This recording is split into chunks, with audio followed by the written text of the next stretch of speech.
To place a manual point, I've gone ahead and changed my screen to have two views.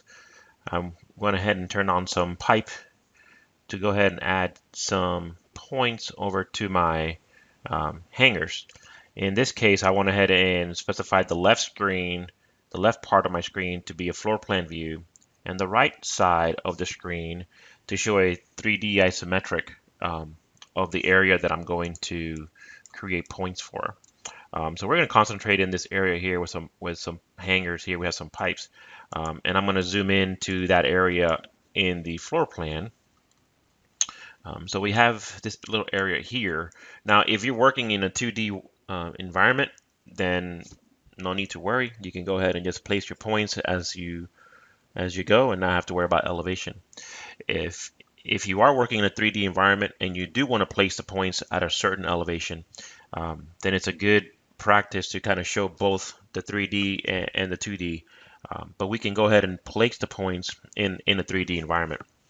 So we're going to go ahead and move over to our View Points panel, and we're going to go ahead and select Place Manual Point. The Place Manual Point dialog box appears, and in this case, we want to specify, what is it that we're going to be adding? Do we want to go ahead and define a particular point for all of our pipes? I'm going to go ahead and use the circle X, put a description, and in this case, I went ahead and specified pipe hangers. Put a layer that it's going to go under, and I believe I have a layer in here. Scroll all the way down here. TFP pipe hanger is one that I created. And the reason why I place my points under layers is so I can very easily control them off and on, either here in AutoCAD or later in my field controller. Do I want to place annotations? For this exercise, I'm actually not going to, so I'll say none. And then I want to go ahead and specify a prefix. In this case, I'm going to go ahead and specify PH for pipe hangers. Number, again, that will be automatically set for me, and any suffix that you want to go ahead and set. Then back on the placement settings, we want to specify an object snap elevation, distance from the object snap elevation, or at a fixed elevation. And in this case, if you do know the elevation of the hanger, you can go ahead and place it at a fixed elevation. I'm going to go ahead and specify an object snap to show you how to snap in a 2D environment and where that actual point will sit, and then doing it in a 3D environment and see where that takes place.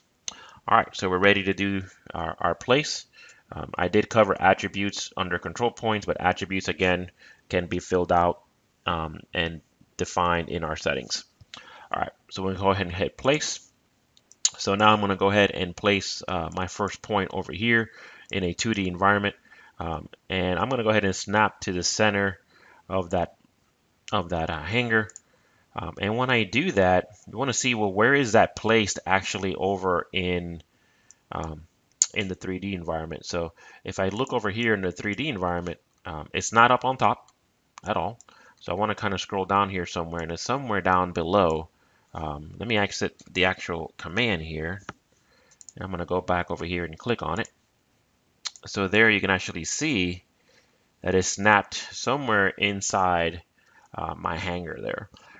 So in a 2D environment, it will take the actual snap point, so it snapped to that point internally, and it placed it down below. So in this case, I'm actually going to delete that point. And I want to go ahead and place that point higher up. So I am going to zoom out a little bit in the plan view. And I'm going to go ahead and use my 3D environment to place the point high above on the hanger, if I care to do so. If you want to go ahead and continue placing it in the plan view, you can, if elevation is not an issue. We'll go ahead and place the point in a 3D environment for those that need to, so they know how. And we'll go ahead and leave the same settings that we did before. We'll go ahead and hit place, and then I've made my view active, and I can come over here and I want to snap to the center of that, so you actually see the snap point on there. So I'm snapping to the center of that grid, or the center of the pipe itself. And then once I'm done there, I'm going to confirm in my 2D environment that they are there, and you can see the X environment there. And as I put my cursor over it, right, and leave it there long enough, you actually see the attribute information, or the tooltip information that we specified in settings. So you see the point number, you see the description, the elevation itself. It hasn't been staked, so you see a no on there, and the coordinates itself as well. So very good information that we provide through the tooltip there through our settings. All right, so now you see the control points, or not the control points, but the actual points are placed in plan view as well in the 3D environment and at a higher elevation.